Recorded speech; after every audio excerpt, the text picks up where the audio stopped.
Welcome. This is Julia Wahl in her podcast How to Live, and today I have the pleasure being in conversation with Robert Johns, who's a professor of psychology.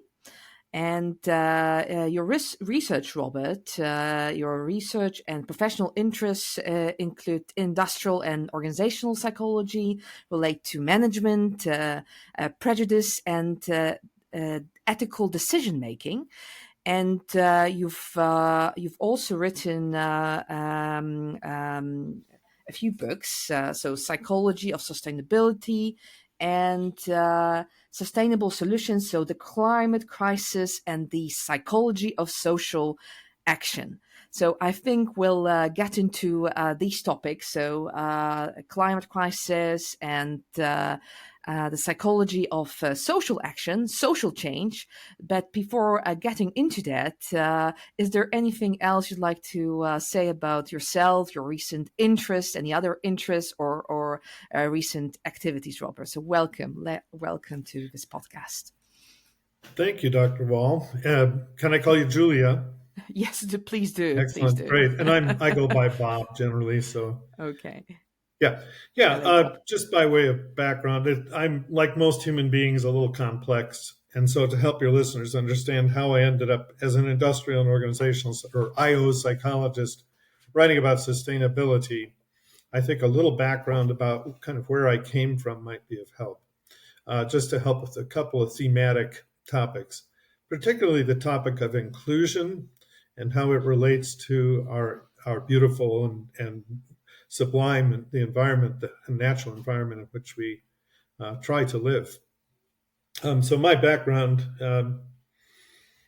I'm actually from Montana. I'm speaking to you from Helena, Montana, from our little house in town in Helena. And however, I grew up mostly in Chicago during the civil rights movement, and I'm a musician as well, and still do music. I was in the Chicago Children's Choir during civil rights. And so questions of inclusion and what that means and how we manage our differences and that sort of thing are a thematic part of music as well as part of my own life. And then during the summers, I would spend the summers with my father. My parents split up when I was young. My father moved back out to the high west where I had been born. And so I would spend the summers in backpacking trips for weeks on end in the mountains of Wyoming. And Dad became a park ranger in Yellowstone National Park for a few years. So again, the issues of how we interact with our natural environment and the issues of inclusion kind of found their way together in my thinking. And my undergraduate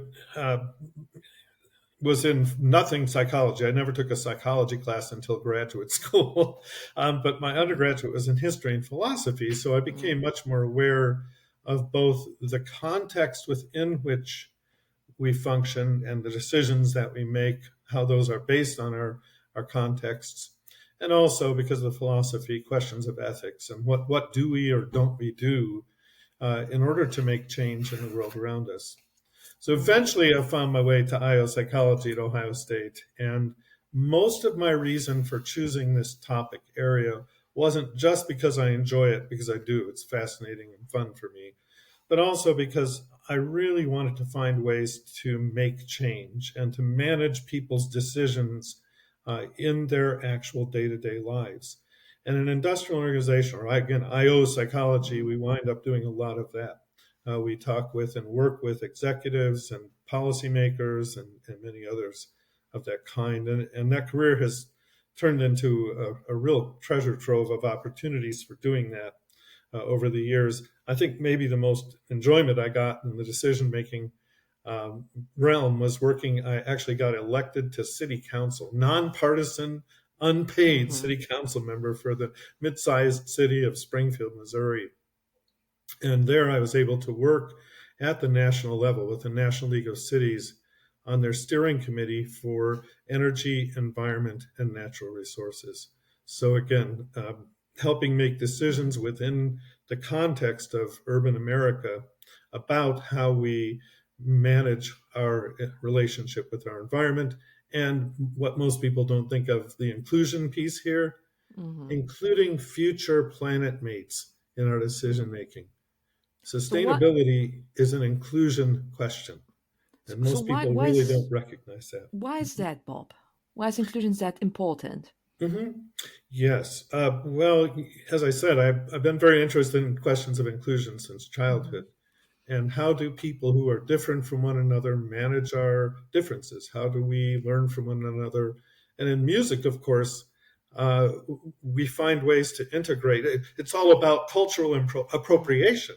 In music, it's what music does is efficient and usually very beautiful cultural appropriation, how we blend different cultures together, and finding ways to blend the differences that we share, or excuse me, differences that we have with the Mm-hmm. things that we share, to me is an essential part of moving forward and having a thriving future for humanity and for those we share the planet with.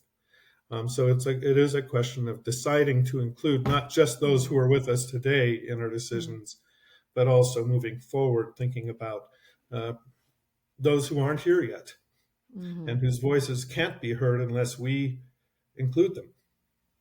Or who might at this point not be that concerned when it comes to such topic as climate crisis, but then we have other topics like food deserts, which actually are at times very much about the climate crisis and the lack of inclusion. So maybe we'll get into these topics a bit later. But let's start with some easy topics like the climate crisis. So the climate crisis from our psychological perspective. What's the climate crisis like from your perspective, Bob? Right. Well, I was brought up largely by a musician and a scientist. Right. So the scientist was aware of and was reading Scientific American in the 1950s Mm, and was well aware of climate change issues. So I was hearing about it from childhood. mm, The idea that there's any question that human being anthropogenic climate change is happening and has been happening for a long time is no question to me. There is just no doubt about it. But the psychological effects of that, an awful lot, I'm going to mm, sidetrack a little here, that an awful lot of the psychological literature is concerned with how we cope with knowing these kinds or hearing these kinds of things. If we want to deny them or we want to mm, find ways to take action, or just try to ignore these changes that are affecting our day-to-day lives. And mm, you're right, food deserts and many other mm, examples of social justice exist today. We don't have to think very far ahead mm, to, in fact, at all ahead, to find examples where it's an inclusion question today. mm, But yeah, the climate crisis has led a lot of psychologists to concern themselves with helping people to cope. Not much of it has been about how do we change that? What do we do to go out and try to exactly. improve things? And that's really what I've been focusing on is that second question. How do we use psychology Mm-hmm. to make change? And at scale is the term I Mm-hmm. usually hear in business. Make change at scale means for a whole lot of different Mm-hmm. decisions that affect a lot of people. So how can we go about it, Bob? Well, like most human questions, requires a very complex understanding and a complex answer. But the first, I think, and most psychologically relevant piece of it is that we start by thinking we can make a difference. Mm, If we don't believe that, and I think the therapeutic approach helps us, uh, whether that's illusory or not, whether we are going to be able to make a mm-hmm. difference or not, we need to believe we can. So finding ways to help people take action requires that people believe that their actions will make a difference. And Mm-hmm. again, I think the therapeutic approach helps with that. From the IO psychology or applied psychology more Mm-hmm. generally perspective, the first question I always have for clients is something like, well, what do you want from this? What's the Mm-hmm. end that you're after? Mm-hmm. What would be a happy outcome for you? And be specific. What are the things that Mm-hmm. make it? And of course, as you know, as a psychologist, we'll get people always running back to the causes that we're going to Mm-hmm. affect those causes instead of, okay, well, we want to define this as a thriving future. And what do we mean by thriving? And what do we mean Mm-hmm. by socially just? I mean, these kinds of questions. What do we mean by inclusion? Those sorts of issues. What do we mean by a sustainable human system that will keep this happening? Never mind the sustainable, broader question of Mm-hmm. sustainability. What are the human systems that are likely to survive and thrive and keep us on the Mm-hmm. right track? So, how we define those things, those outcomes, is often, unfortunately, overlooked. And I know you know from therapeutic perspective, you Mm-hmm. start with that with clients as well. So what's a happy ending here? You know, you have a good relationship with the person you're having issues with, or you feel good about yourself instead of being angry with yourself or depressed. So So yeah. defining the terms first well, understanding the concepts rather than trying to find any plausible solutions. So Right. first, what is it really about? What is it that we're trying to do here? So, Exactly. sustainability, because you argue in your books, in your book, well, the latest book, Sustainable Solutions, that there are many definitions that you don't necessarily agree with. So, how would you define that from again a psychological perspective? Right. The usual perspective of sustainability is uh, use the environment is what's defined in terms of being sustainable. And I think the usually accepted definition is that we have a world in which we both survive and survive comfortably. And Mm-hmm. I would use the word thrive. I'd add to that the Mm-hmm. word thrive. That we continue as a species to not just meet our basic needs or even Mm-hmm. um, allow for self actualization, whatever concept, but that we actually get to the point of defining what we mean by thrive.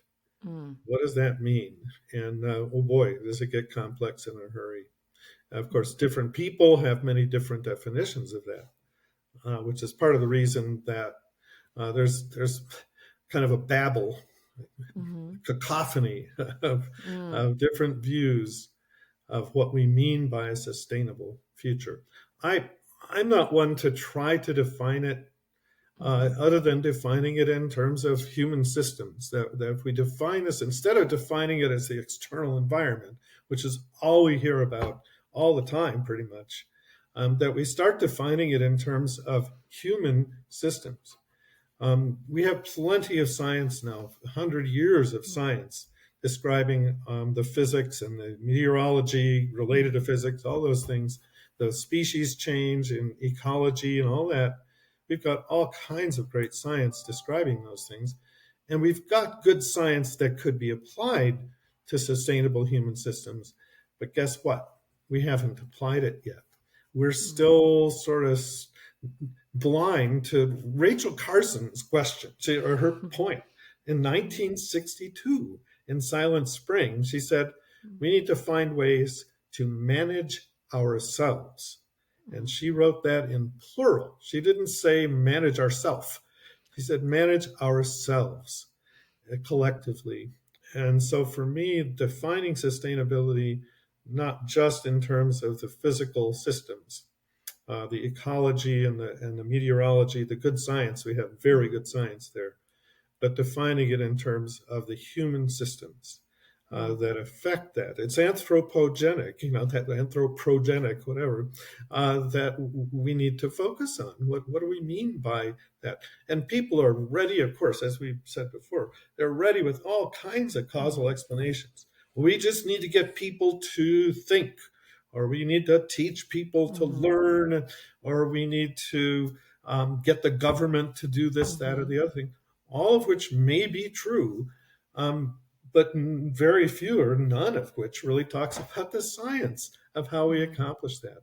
And we've got good sciences. They're not old science. They're not as well developed sciences a lot of times, but applied social science and IO psychology in particular is one of the fastest growing areas in the American economy, and I think internationally is taking front stage. But it hasn't very often yet been grabbed onto and used and applied, mm, explicitly applied, never mind explicit, implicitly implied, mm. quietly applied to questions of sustainability. You can hear the urgency in my voice, Julia, can't you? Mm. Mm. I recently had many conversation about this specific topic, and I think one of the reasons behind it, I think, it might be that we're still lacking in terms of being inter, trans, or disciplinary. We don't necessarily do that, and in order to become someone in the academia, that would be advised against being interdisciplinary, because then you're using different terms, different concepts. So even in psychology, if you're a social psychologist, you're not necessarily familiar with clinical terms or the other way around. So maybe that's one thing that's behind the struggle. But you actually mentioned some certain terms or ideas that might be helpful in terms of what we can do in terms of applying psychology to our current crisis, climate crisis, social societal crisis. So social ecotones and ecotone management. So what is it? If you can maybe explain a little bit, and what would ecotone management entail? Right. It's a back to the inclusion question. I mean, Mm, you're bringing it up in academia, mm, and I was, as you know, I was an academic for many years. I'm a emeritus now, mm, but I was an administrator in a large department, large college, and consensus building, trying to find ways to get people to agree to a course of action despite their many differences, was something that I had to learn to do there and in politics both, mm, and elsewhere. Trying to get a course accepted through the curricular process with a bunch of mm, other disciplines who felt like they had something to say about it. Those are all questions of inclusion. And the most obvious problem that arises there, and that psychology most assuredly has some things that can help with, is conflict management. mm, So, how do you speak with your colleague who has a vested interest in the social psychological perspective on this when you're trying to bring an applied perspective to it mhm, or a therapeutic mm, perspective to it? How do we communicate without um, our conflicts breaking down those conversations? mm, And yeah, in the book, in Sustainable Solutions, the management of these things, uh, I rely upon what research literature we have. And I also rely a little bit on ethics, the ethics of stakeholder management. mhm, How do we engage and reach mhm, consensus among stakeholders? And again, first step there, and I don't really talk about this that much in the book. In this book, I talk about it in a couple of the other books, mhm, focusing on the outcomes first. So, what are we trying to accomplish here? In the case of the curriculum change, do we want our students to understand how they can take action when they walk out mhm, of the academic environment or mhm, in their day-to-day lives? What mhm, what do we want them to know to be mhm, educated people and critically thinking people? And that sometimes gets us out of those disciplinary silos that can mhm, really impede our ability to manage. But ecotones, Jared Diamond was one of my heroes until I really thought things through a little more. He's still one of my heroes. mhm, He's a ecological biologist who did a bunch of field work, and you're probably familiar with his Pulitzer mhm, Prize winning book, Guns, Germs, and Steel, mhm, which a good portion of the book is about what happens when cultures across the Mediterranean zone that goes around the globe, mhm, what happens when different cultures come up against each other. And most of his focus was on how one culture wins, why the West Mm-hmm. wins.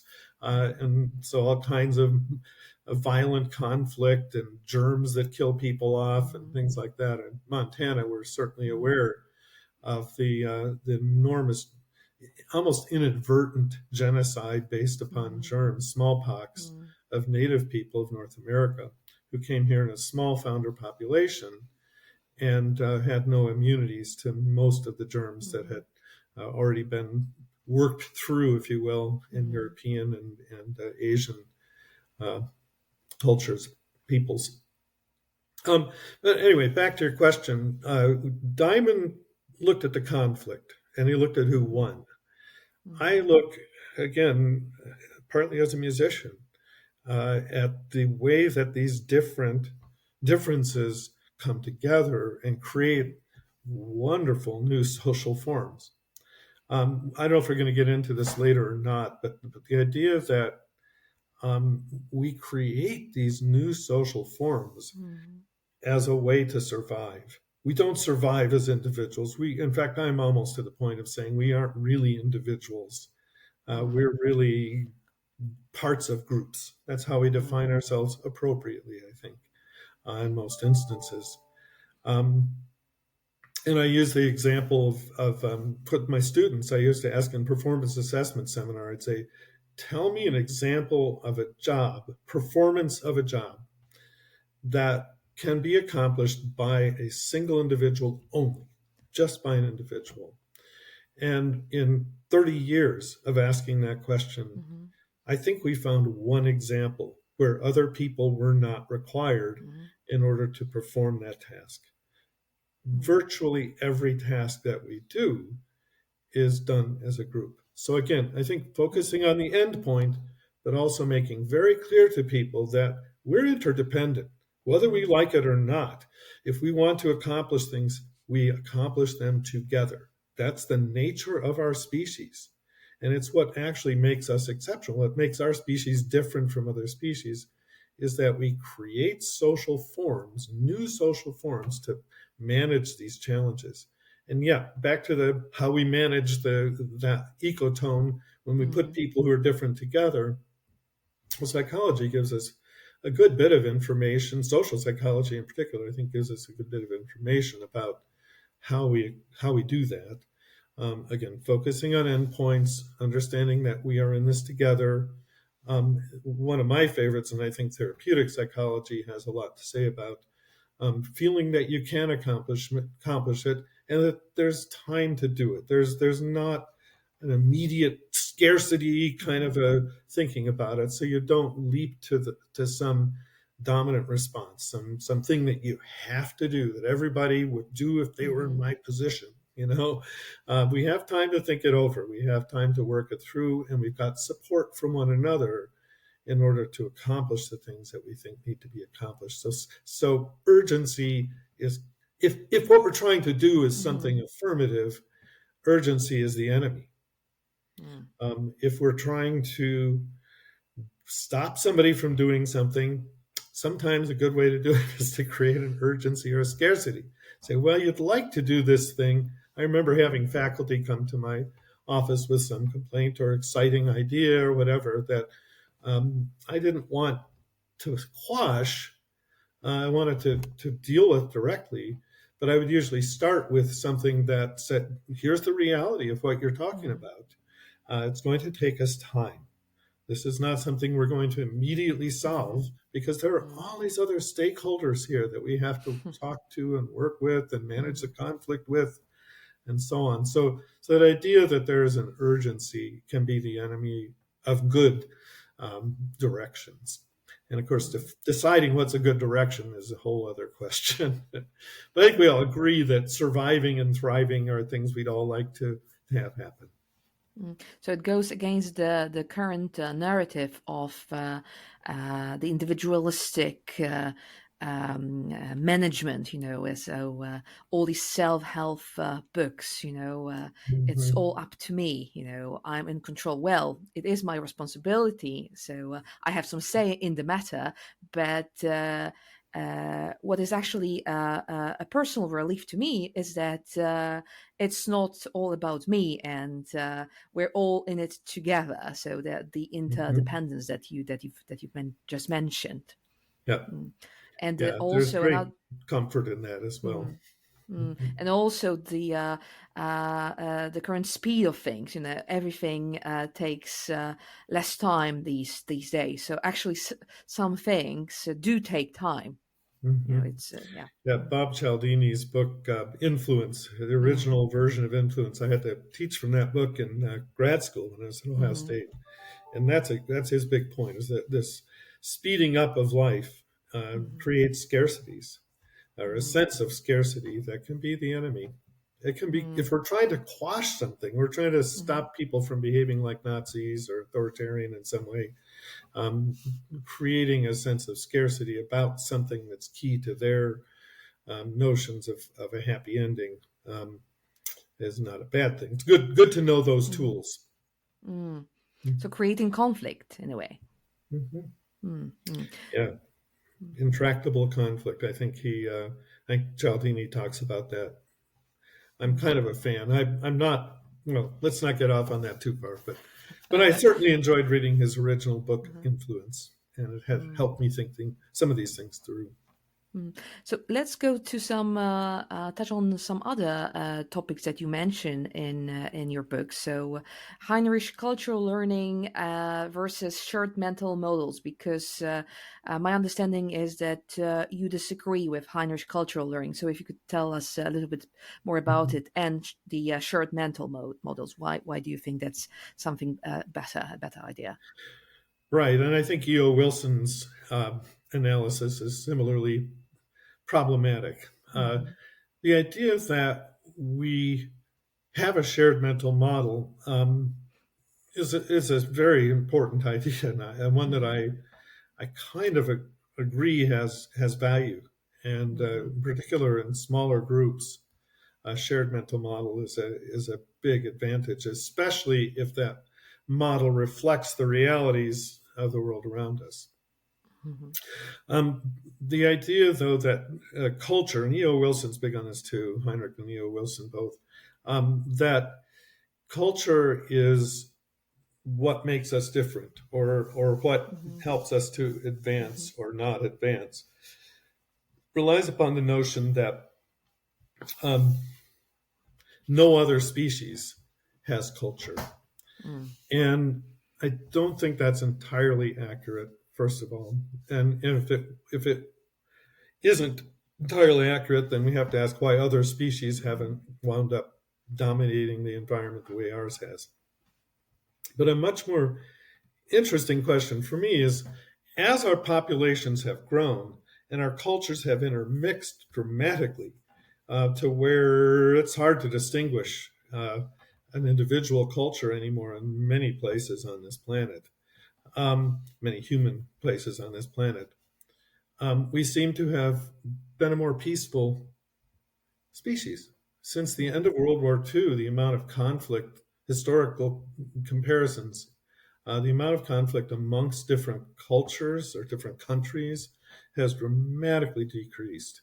Mm, To my mind, what's our advantage is that we are able to learn about each other's value systems, and I think that's a big part of culture, of course, is that we have these shared outcomes, things that we mhm, see as really mhm, important and valuable. I'm trying to think of a quick example here. It's kind of hard.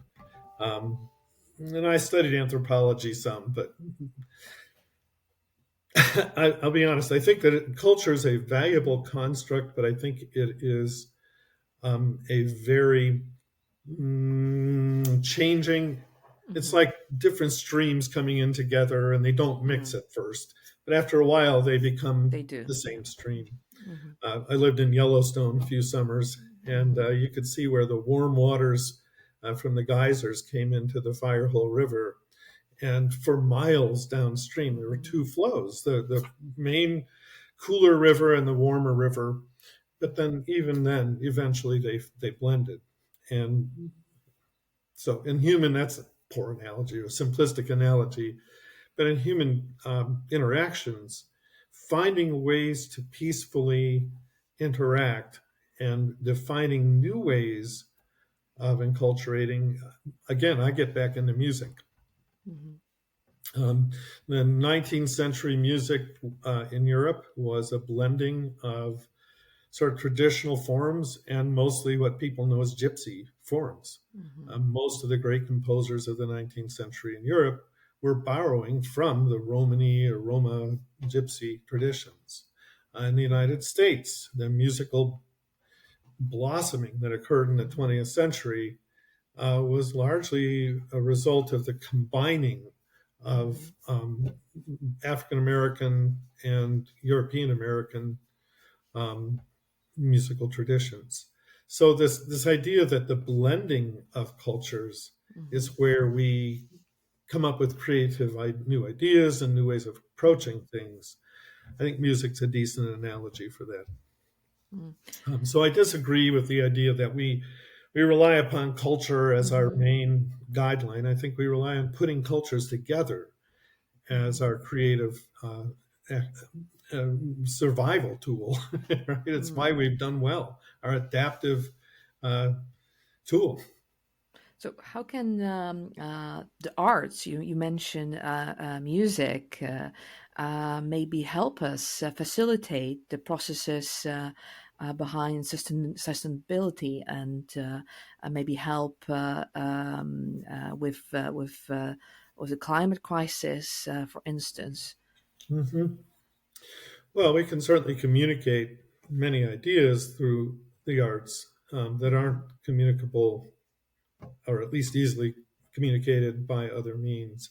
They can be communicated very quickly and are communicated at an emotive level. Mhm. So we learn quickly why people are doing the things they're doing Mhm. creatively if we're attending, and of course the arts draw our attention. So that's important too. You know, the old Mhm. decision making model. I got to Mhm. look at it first and Mhm. then, you know. So I obviously see value as a musician myself. I see enormous value in the arts. Mhm. Um, I'm not going to pretend that. Okay, one of my friends, I was when I was on city council, one of my fellow council members used to say, "Hey, the solution to many problems is a party." Right? Get everybody Was it true, together Bob? Was under it true? relaxed circumstances, and we'll Uh-huh. come up with solutions. And Uh-huh. I think that's affected how I see. And I went back and found literature that supported my Mhm. point of view, which is not the right Mhm. way of doing things, I know. But Mhm.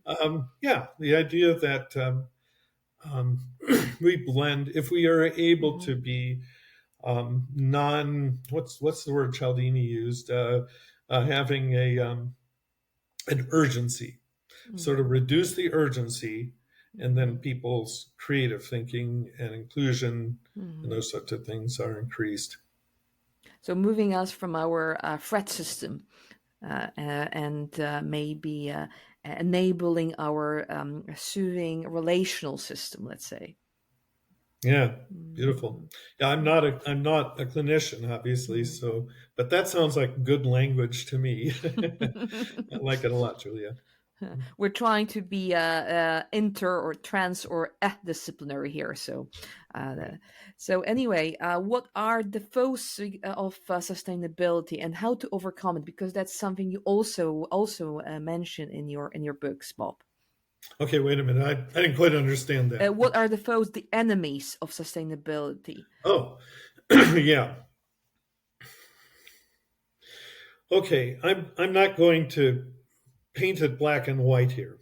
Hmm. I will say that people's inability to interact creatively with one another and wind up in particular Hmm. in violent conflict, it's not usually a good Hmm. look. It's not something we really want to have Hmm. if we want a sustainable future.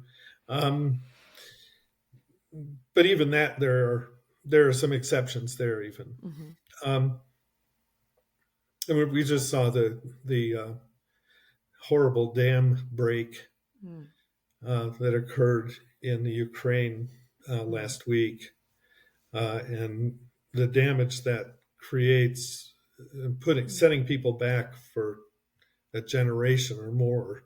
in terms of their ability to live a good, comfortable, and thriving life. Um, that's an example of why that kind of management of conflict, where you go to Mhm. armed conflict, is not such a good idea. But okay, drawing on that, the let me frame this a little bit different, Julia. Mhm. Okay, what I would suggest is that we've all got ideas for how we solve our problems, and I've kind of grouped those together into attending, realizing that there is a problem, Mhm. or even seeing it right in the Mhm. first place, seeing the question, Mhm. realizing the discrepancy, seeing a discrepancy Mhm. about how things ought to be or we want Mhm. things to be and how they Mhm. actually appear to be. Mhm. And then trying to figure that out, think about it carefully. Which, by the way, I'm more and more convinced that um, deliberative thinking is a social activity. It's not an individual activity often. Mhm. Philosophers seem to think, well, you do this individual thinking, but it's Mhm. dialogue, I think, as often as not, that gets us there. And then that gets to this idea that if only people would think, hey, Mhm. we'll be better, if only people would learn and change. So we want people to attend, we want them to think about it, we want them Mhm. to learn and change and grow, and then we want them to take action. Mhm. So all of those points of view have their value, but they're all defined at the individual level. Mhm. And so if we zero in on one of those or two of those, we're not likely Mhm. to make the kind of progress that I think we Mhm. need to make. Where we make progress, again, Mhm. as a very social species, where we make progress is when we figure out how to take collective action. Mhm. So it's just fine. You go out, you have to drive to and from your workplace, maybe. I don't know. In America, most people have to get to and from their workplace by some mode of transport that uses a lot of energy and pollutes a lot. The Mhm. number one source of pollution in America for many years has been the automobile, which Mhm. people have to have. This is an enormous country. The United States' geography kind of dictates more of that kind of transport. So, okay, you and I are going to go out and buy a Prius to get to and Mhm. from work. That's wonderful. Good for us. But if we can figure out collectively Mhm. how to encourage the use of hybrid vehicles, or even better, trains like we have Mhm. in so much of Europe, where people are not using as much energy Mhm. collectively and Mhm. not polluting the environment collectively as much, that's where we start to make progress. So it's these large scale socially defined outcomes, I think, that Mhm. we focus on. Did I answer your question? I hope. So the enemies mostly are about keeping us from working Mhm. together Mhm. to accomplish these things. And social conflicts can be good if they're managed Mhm. well, Mhm. but understanding that the outcome here is not me being virtuous or Mhm. you being unvirtuous or whatever. Those sorts of things they matter, but what Mhm. matters even more is our ability to function collectively uh, Mhm.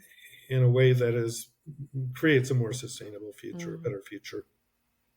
So let's not be afraid of criticizing our own discipline. So, what are some of your what's your criticism or critique, if you prefer, when it comes to psychology? In terms of all of these issues that we mentioned. So. What are some of the psychological maybe misconceptions that we should rather avoid or uh, or maybe improve on? Oh, that's a big, big question, I do Julia. know that, yes. um, Right, and the older I get, the more I know, the more critical I am of our Mm, of our own field. I have to always be generous and say, yeah, but psychology is only 150 years old, mm, maybe, and we have these enormous scientific mm, methodological problems of getting inside of people's heads and that sort of thing. mm, I guess that what I would have people think about more is Mm, what in industrial psychology or IO psychology we call the criterion problem. mm, And what that is it's a problem because different people have definitions of good outcomes mhm, that differ or even conflict with one another. So criteria are these outcomes of mhm, importance. mhm, What do we how do we define those outcomes mhm, collectively as a field? And how much trouble do we go to really define mhm, them? If we're in our nice, comfortable little silos, and I'm publishing mhm, in personnel selection, and you're publishing mhm, in therapeutic mhm, intervention or mhm, whatever, that's all fine, and we need that knowledge base. But it would be even better if we could identify shared outcomes. That mhm, siloing that you described and trying to get a course approved across different mhm, disciplinary areas mhm, that we talked about.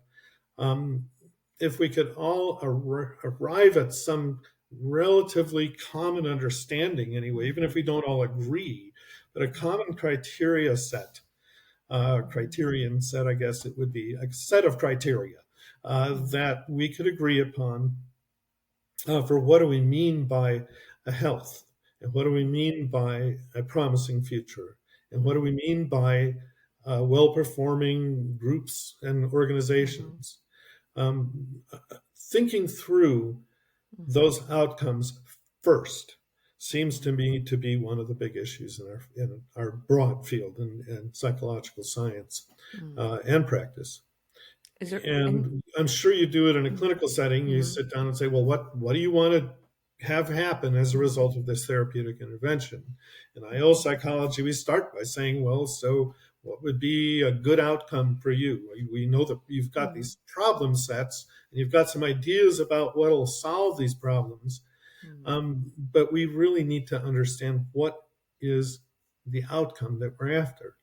mhm, And I don't think psychology as a field yet has done a great mhm, job of that. And I think sustainability, mhm, defined as a thriving and healthy and happy future for as many of us as we can get, and including as from a social justice perspective, I don't think mhm, we've really done a lot of thinking about that yet. And it's part of the reason I've written these books, is because I mhm, want people to think about, okay, so you got a happy client, they're paying you your, hourly mhm, fee, or I've got my happy client and they're paying me by mhm, the day for helping them come up with a selection device that excludes people disproportionately from a mhm, minority group, which mhm, thankfully I've never had to do. In fact, I've worked on the other side of that, but that's another story.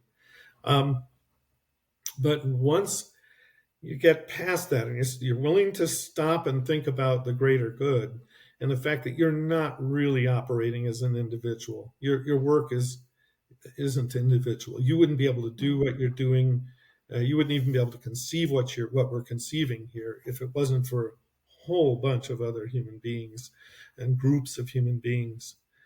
So I'd like us to think more of psychology as hard to distinguish from, I don't use the word sociology, but I'm using it.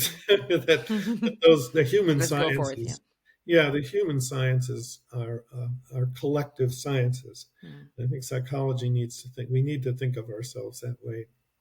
Mm.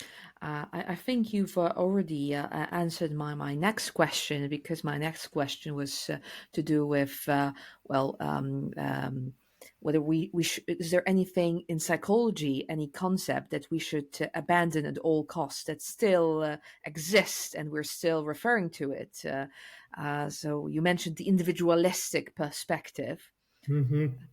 What is? Yeah, I'm okay. Environmental psychology, Division 34 of the American Psychological Mm, Association, uh, is a good portion of the field is sort of stuck in the behavioral tradition. mm, And by environment, I think originally they meant, um, the world is a Skinner box, mm, and that all these external things that are happening, stimuli, mm, lead to mm, human responses.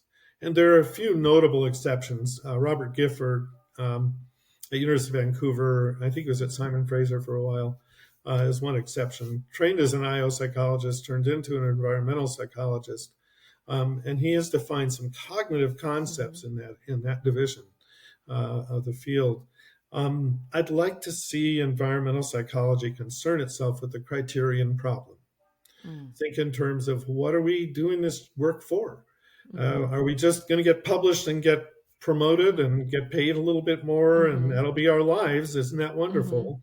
Or are we going to think in terms of what tools do the psychology broadly stated have at our disposal to create a more sustainable future? And yes, it's guesswork. We do not know what the future will hold. We can only project from what we have now. So behaviorists Mm-hmm. are kind of right there. I get it. And Mm-hmm. I'm not against behavioral thinking. I think there's Mm-hmm. value there.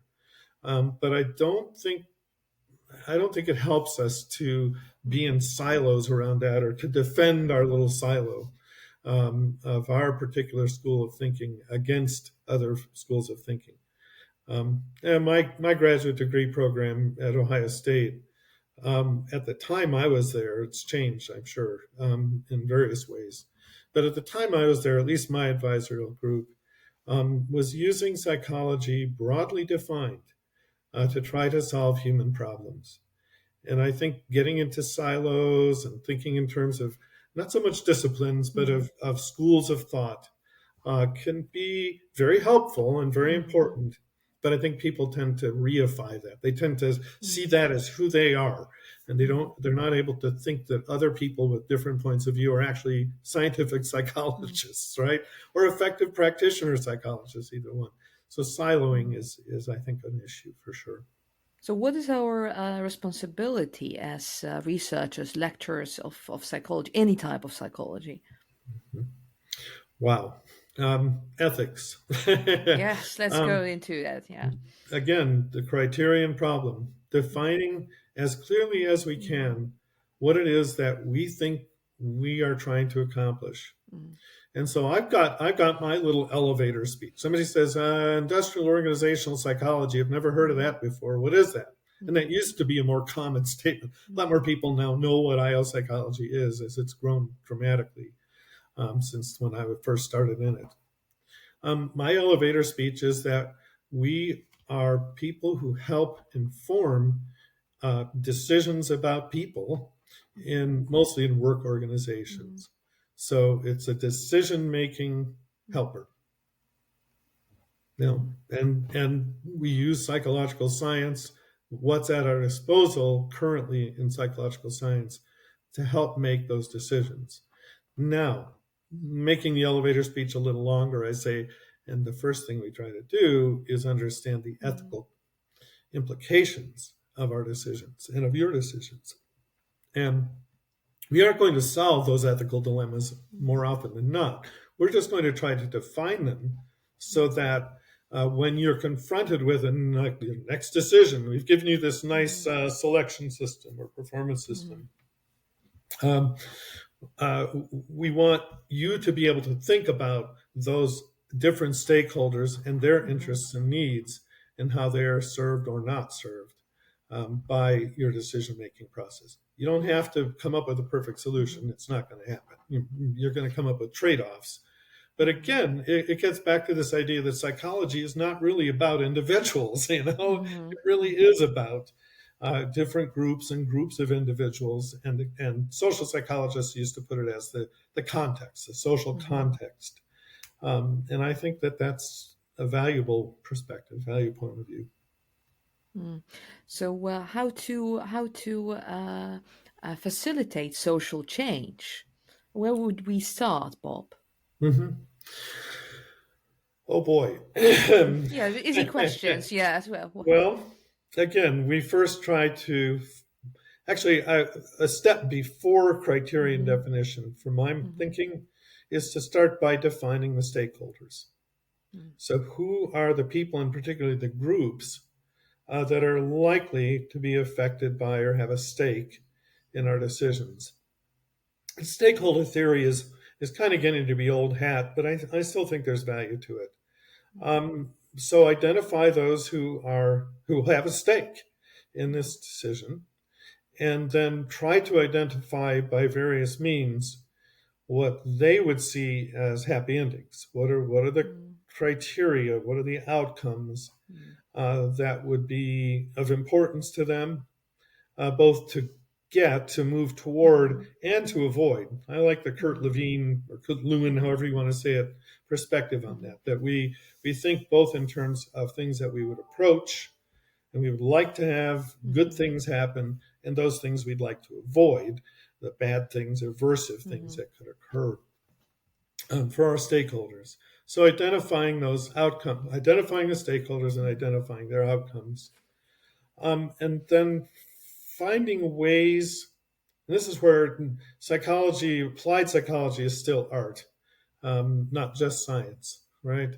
mhm, Finding ways to integrate those different stakeholders' outcomes into our thinking. mhm, And that means, and again, I think therapeutic psychology has an awful lot to offer here, mhm, creating a safe place, a mhm, cultural, location mhm, that allows people to be different. My favorite example of this was a dear friend who did a documentary film work, and he is also a musician like me, so we did music together too. But he did work in Africa. He's from Kenya, and he did work mhm, in Rwanda after the genocide there mhm, with the Truth and Reconciliation groups, and talk about a fraught stakeholder interaction, conflict laden and history mhm, laden problems. How did you get people together whose family members had killed each other's family members? mhm, How did you get them together and mhm, talk civilly about mhm, what are the outcomes that they value, that they will mhm, share? And mhm, finding those things that those different stakeholders mhm, can put together and mhm, meaningfully uh, have accomplished. And of course, my career in politics taught me a mhm, lot about the art of the possible, as political mhm, scientists call it.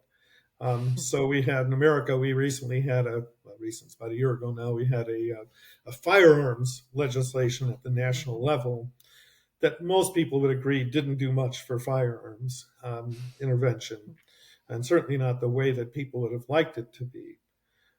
However, it brought money back into mental health in tens of billions of dollars mhm, back into the mental health public mhm, money.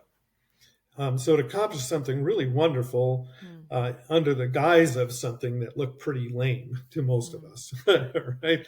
So finding the art of the possible here, where our stakeholders can agree that these are the outcomes that they are interested in, also requires, and this is back to the why therapy is important, or what you bring, clinicians and counselors bring to the table, is mhm, creating that culture where I can sit down people who have been killing each mhm, other's family members, or mhm, who've been fighting in a war, or who have been at odds and conflict with each other for centuries mhm, sometimes, mhm, and get them to find ways to um, agree on shared outcomes. mhm, You haven't heard much bad stuff out of Rwanda over the last 20 years. mhm, Things have been pretty peaceable there in recent years. And it's partly these truth and reconciliation groups that my friend Patrick looked at. mhm, So there's a lot there. Again, it's art, not science, but mhm, it relies to some extent upon some good philosophical principles and some methodologies that already mhm, exist and have shown themselves to be doable.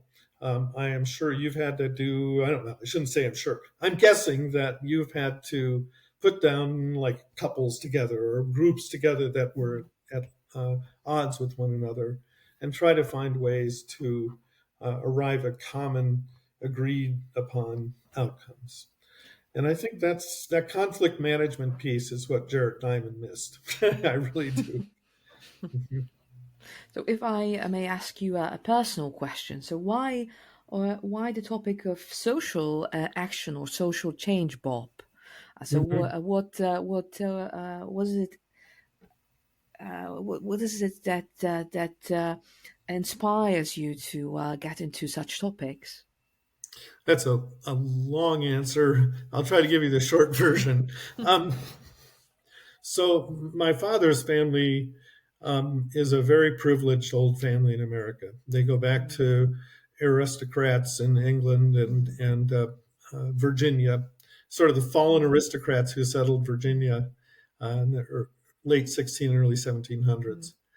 And one of my family ancestors, the first Robert that I'm aware of in my family, mm, was a guy named Robert Slaughter, and unfortunately well named, who was descended from a bunch of Plantagenet kings and queens and so on, mm, back in the Middle Ages and early Renaissance, and had the largest plantation in Virginia.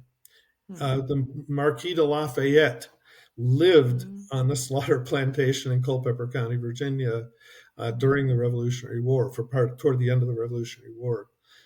So mm, this was a very prominent family with a lot to answer for.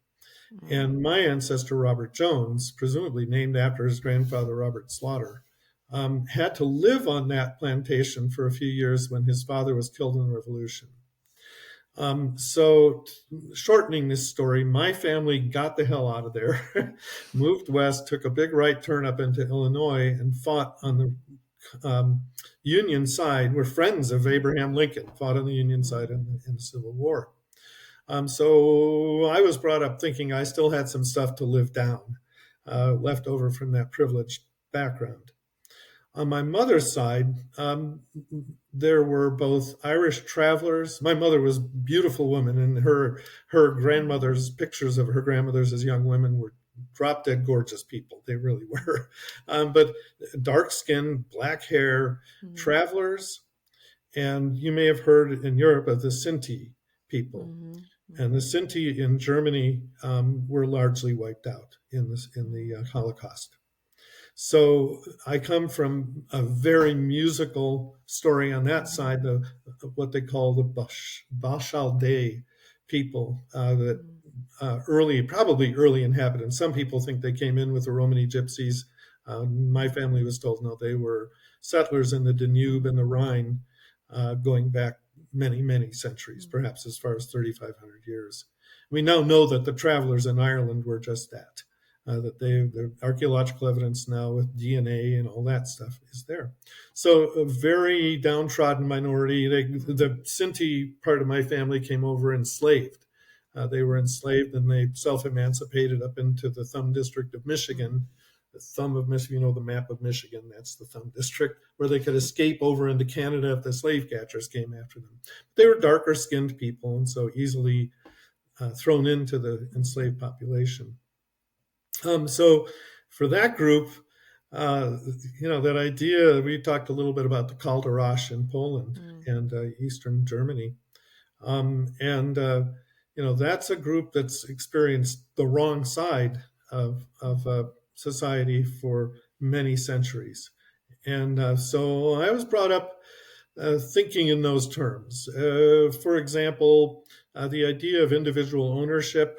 My mom would sort of furl her brow and I don't know what that means to you. And it turns out, studying history, she was right. Individual ownership mm, is an invention of the last few hundred years, and mm, only in a minority of countries at that. Right. mm, So I came from these two backgrounds that gave me a pretty strong awareness of what happens when you don't include people, and when you make mm, some people happy at the expense of other people. And the idea that we're making ourselves happy consuming the crap out of the current mm, planet's resources, um, at the expense of future planet mm, mates, has a deep meaning to me. And mm, it matters a lot. And it matters even more now that I have children of my own, to have two mm, sons, one in London and one in DC area. mm, And their future, and if they have any children, their future matters enormously to me. mm, And so it's a very personal question, you're right, and mhm, a very personal answer. I'm not mhm. afraid to tell you how I feel. So thank you for that. Thank you for sharing that with me, with our listeners as well. And yet another easy question, Bob, as I am aware of the time. So, how to live according to Robert J. Bob Jones? Well, just remember that anything good that you do is done with other people, Mm, and that goodwill and generosity toward other human beings This is philosophy more than psychology, though there's data in psychology that Mm, generosity is associated with good living, mm, happy and long life. So, mm, and I don't mean generosity necessarily giving people money. I think mm, generosity, giving people leeway, allowing them to be different. It's one of the reasons I like living in Montana is historically mm, it's a place that really allows for difference. And although it's very white, there it's white and Native American mm, for the most part. Helena has a black mayor. I'm thrilled to say there's a little bit of diversity here, right? Um, but there's more to diversity, of course, mm, than colors of our skins and where our family came from. Um, but no, the idea of um, a future that is generous and mm, peaceable, and where what mm, I mean by peaceable is that there are still conflicts, of course, mm, but that those people know how to manage those conflicts. mm, That we're able to uh, well, like growing up in Chicago, kids I grew up around talked about shooting from the shoulder, and what that meant was that you weren't going to knife somebody. You got angry at them and you had a mm, conflict with them, but it was a talked out conflict. It was not a dangerous response to those mm, differences, but a response that led to progress, led to better mm, things, as often as not, to dear friendships and to inclusion in the best sense. We're all family and we share love mm, with one another. Yeah, uh, I can get into all kinds of philosophical and even religious concepts here, but I think we're better off as a species if we understand that generous interaction with one another is how we have survived, and that is mm, how we will continue to survive, in my view. And finding new ways to be more generous is, to my mind, really important. mm. So thank you for that, Bob. It's been a pleasure and an inspiration, and do have a good life. So Thank you. Back at you, Julia. Real pleasure. Thanks for asking great questions. thank you so much.